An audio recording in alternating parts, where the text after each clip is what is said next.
You are here because you are intensely curious. You want the deep knowledge without the data overload. We've taken your sources, we've distilled the key information, and we are ready to give you the most potent, usable insights right now. And today's topic, well, it's one that I think hits close to home for almost anyone who's ever tried to improve their life. You buy that beautiful rose quartz for love, or maybe some pyrite for abundance, and you feel this incredible rush of potential. Oh yeah, that initial hope. Exactly. And you're optimistic for maybe 3 days, maybe a week. But then life happens. The anxiety creeps back in, the procrastination doesn't budge, and that lovely stone, it ends up on a shelf somewhere forgotten. And you're left feeling like it didn't work. Or worse, that luck itself just isn't for you. I mean, that sounds painfully familiar. That sounds incredibly familiar. And that feeling of being let down is entirely valid. But here's the crucial insight we distilled from the sources. You are not at fault. And the stone is certainly not at fault. Okay, let's unpack that immediately, because if the crystal is fine and the listener genuinely wanted that change, why does that intention always seem to fizzle out in that 3 to 7 day window? Because the effort was based on, let's call it random prayer or just general wishful thinking. It's not a reliable structure. So it's the method. It's the method. The core problem is the operating system. Most people just don't have a measurable system to anchor a subtle intention into, a concrete change in behavior. So we're moving past that. We are moving past that random, vague belief system today. We are shifting into what the sources call the frequency-driven crystal system. I really like that framing. It's taking something that feels a bit out there and turning it into, measurable, actionable mental engineering. Exactly. So our mission today is clear. We're going to treat using scones as a specific protocol designed to fix very definable leaks in your life. I'm going to give you a tool set that should get you noticeable results in 7 to 14 days? Within 7 to 14 days. Mission accepted. Okay, so let's start with the core concept. If we're turning this into a kind of mental technology, we need to understand the architecture. I know the main analogy is that our mind, our life, is like a computer. And for this to work, 3 components have to lock together. That's right. They are the crystal, the ritual, and the frequency code. Yeah. Let's start with component 1, the crystal. The physical stone itself. The interface. The interface. Most people see it as the source of the magic, but its function is actually much more elegant. Okay, so let me challenge that for a second. If this isn't magic, why do we need a specific crystal? Couldn't you just use, a cool-looking rock you found? Why a crystal? That's a fantastic question. The value isn't its magic, it's its stability. A genuine crystal, by its very definition, has a stable, perfect, geometric molecular structure. Think of it like a fixed frequency antenna. Okay. Now, your thoughts, your emotions, your human frequency, that's chaotic. It's up and down all day long. The stone provides a tangible, unchanging point of reference. Its job is to be a physical, tactile anchor that catches and holds the signal of your intention. So it stops your mood swings from just derailing the whole thing. Precisely. It's a physical stabilizer for an abstract thought. That makes so much sense. Okay, so that brings us to component 2. An interface, like a mouse, is pretty useless without software to run it. Exactly. And component 2 is the ritual, which is basically the operating system, the OS. And when we say ritual, we're not talking about anything mystical. We just mean the consistent process of usage. When you pick it up, what you do with it, how long you engage with it.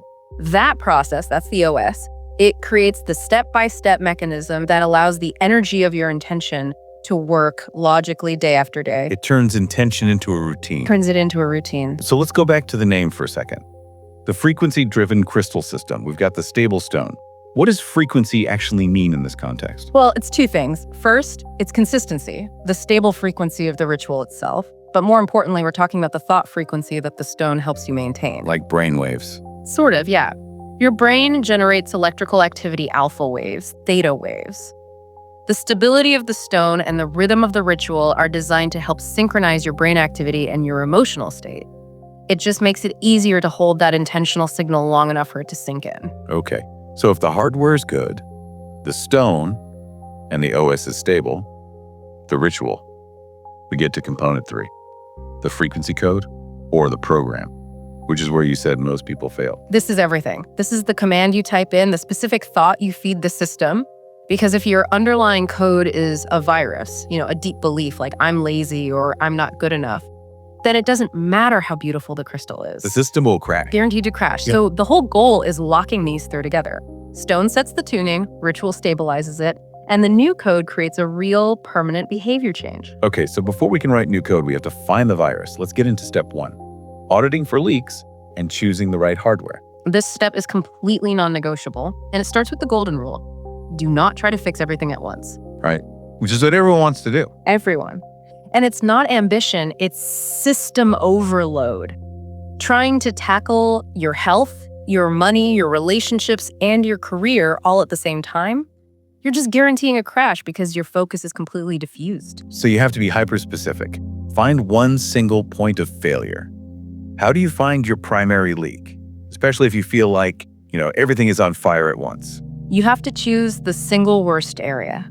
The one leak that, if you fixed it, would immediately take the pressure off everything else. Can you give an example? Sure. Let's say you're procrastinating at work, but you're also chronically exhausted. Ask yourself which one is fueling the other. If the burnout and stress are making you too tired to even start your work, then the body why is your primary leak. You have to fix that foundation first. Fix the foundation and the other stuff gets easier. Okay, so we're looking at 4 core profiles that help you choose your hardware. Let's break them down. Let's start with profile 1, body why. The symptoms here are physical instability, chronic fatigue, burnout, can't sleep. Maybe you just feel unsafe or ungrounded. Your energy is scattered. The intention here has to be grounding and stability, so your hardware needs to be energetically heavy and dense. Think hematite or smoky quartz. They literally feel heavy. They do, and energetically, their job is to pull all that scattered, anxious energy down and back into your physical body. It reinforces your foundation so you can actually handle the stress. Okay, next, profile 2, mine AD. This one is mental chaos, fogginess, worry loops about the future, can't make a decision, your attention span is just gone. The goal here is clarity and focus. So the primary hardware is amethyst. It acts like a filter, just turning down the volume on all that mental noise. Or another great one is clear quartz, because its whole job is to magnify the one clear intention you give it. It makes your focus laser sharp. Makes sense. Okay, profile 3, love. This is when you're operating from a place of lack. Attachment issues, neediness, always chasing people, or, lowering your standards just to feel accepted. Right. So the repair here has to be internal first. The goal is self-love and internal fullness. You need stones like rose quartz or rhodonite. They focus the work inward on healing emotional wounds and feeling whole on your own first. So you stop leaking self-worth. You stop leaking self-worth, exactly. And finally, profile 4, work. This is classic. Procrastination, fear of not being perfect, being afraid to actually finish something and put it out there. Action stagnation. This needs a kickstart. So your hardware is something like pyrite, which is all about the energy of action and willpower, or citrine, which really boosts confidence and helps you get over those mental blocks to just starting. The assignment then is simple but strict. Pick one leak, get that one core stone. That's the only hardware you're running for the next 7 to 14 days. That's it. Okay, now we install the OS. Let's get to steps 2 and 3. The ritual stack and the recoding. Right. The ritual stack protocol. This is the OS. And it's designed to attach this new behavior to routines you already have. It's low effort, maybe 10, 15 minutes total, but split into 3 phases throughout the day. Let's start with phase 1, morning prime. This is the startup sequence. 2 to 4 minutes right when you wake up, before the phone, before coffee. Before the chaos. First, you put your feet flat on the floor, a physical grounding moment. Okay. Then you immediately hold your core stone. This is your first touch point, that daily anchor. Now, we stabilize the system with focused breathing. We use the 4-6 breath. Inhale for 4 seconds, hold for a moment, and then a slow exhale for 6 seconds. And why that specific ratio, 4-6? Because that longer exhale activates your parasympathetic nervous system. It shifts you out of fight or flight and into a calm, receptive state.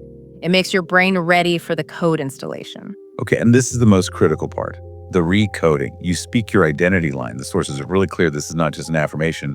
What's the difference? A huge difference. An affirmation usually states a desire. I want to be confident. I hope to finish my work. That's about wanting something.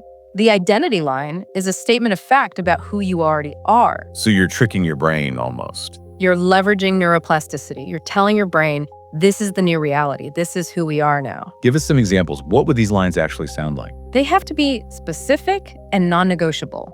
If you're fixing procrastination, you don't say, I'll try to work today. You say, today, I am a person who finishes work, not just starts. Ooh, I like that. Or if you're fixing neediness in love, you state, I can be happy and fully engaged by myself without waiting for validation from anyone. You're forcing the system to operate under a new identity from the moment you wake up. Okay. Phase 2, midday reset, the emergency protocol. This is for when stress inevitably hits. Yes, a quick 1 to 2 minute fix. Stop everything for just 10 seconds. Touch your core stone. That's your emergency tactile anchor. And then you ask yourself one simple question. What am I leaking energy toward right now? Identify it. The worry, the negative thought, the urge to scroll social media, and just cut it out. Take one deep breath. It stops a small problem from becoming a full system crash. And phase 3, night seal, 2 to 6 minutes before bed. This is about reinforcing the program. Exactly. You hold your core stone, or a cleansing stone like selenite. And the key is the question you ask yourself. Not, what did I accomplish, but where did I not betray my new identity today? That's a subtle shift. It's a huge shift. Yeah. You're training your brain to look for evidence, no matter how small, that the new code is working. I finished that one email. I held my boundary in that conversation. You find the proof, and you reinforce the new identity while you sleep. So, if I'm understanding this right, the whole system is really a highly structured form of, psychological training. Mm-hmm. And the crystal is just a physical cue, the anchor. Yeah. It keeps your mind locked on the frequency of the new identity you're trying to build. You've got it. That's the entire architecture. Okay, so the software's installed. Now we need the rules of engagement. This is step 4, the protocol and the essential rules for stability. Right. The core of the protocol is the commitment. You have to run the full ritual stack morning, midday, night, every single day for a minimum of 7 days. 14 is better. This is the stabilization period. And to make sure that happens, there are 3 essential rules. Rule number 1, no 0% days. Explain why that's so absolute. Because consistency is the only language the subconscious really understands. A single day of zero effort isn't just a missed day. It's you telling your brain the old program is still an option. It's a slippery slope. A very slippery slope. So even if you only write one sentence or do one push-up, that counts as a 1. You just cannot allow a day of total avoidance, ever. Okay. Rule number 2 is also tough. Score 0 or 1 only. Did you do it? Yes is a 1, no is a 0. No half credit. No half credit. Because the brain is a master at creating 0.5 scores. Well, I did the breathing, but I forgot the identity line. No. The system needs clean binary data. Did you do it or not? It eliminates all the loopholes and excuses. And rule number 3, no stone switching. You stick with your one core stone for the whole 7 to 14 day protocol. Absolutely. Your mind is building a very specific tactile and energetic link between that object and that new frequency. If you keep switching the hardware, you diffuse the focus, the mind never gets a chance to stabilize and lock in the new habit. It's all about consistency. The result of all this then is pretty profound. You're moving the goal from just feeling good on day 1 to actually building a new habit, a new identity by day 14. That crystal goes from being a lucky charm to being a symbol of the success you created. That's the power of the system. You start relying on conscious action, not just vague belief. You get to actually own the system of your own life because you're controlling the tool, the routine, and the code. Okay, before we end this deep dive, we want to leave you with the provocative thought as you start this protocol. You might do this perfectly for days, you're running at a high frequency, you feel great, but then one morning you wake up and bam, your energy has crashed. The pull of the old habits feels stronger than ever. This sudden drop is called frequency drift. It happens to everyone. It's a natural part of the process, but the system has a safeguard for it. The question is, how does this drift happen psychologically?